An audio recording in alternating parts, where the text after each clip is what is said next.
பொய் சொன்னேன். பொய் சொன்னீங்களா? அப்ப என்ன உண்மையா லவ் பண்ணலையா? சாரி சபரீஷ். ஏய்,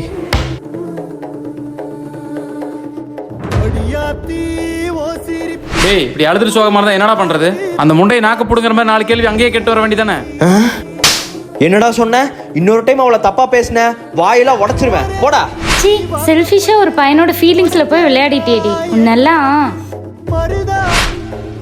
இந்தா இத குடி, எல்லாம் சரியாயிரும். ஒருத்தனுக்கு லவ் ஃபெயிலியர் ஆச்சுன்னா சரக்கு தம்மில் தான் முழுகணும்ட்டு இல்லை, அந்த வழியிலிருந்து வெளியே வர இன்னொரு வழியும் இருக்கு.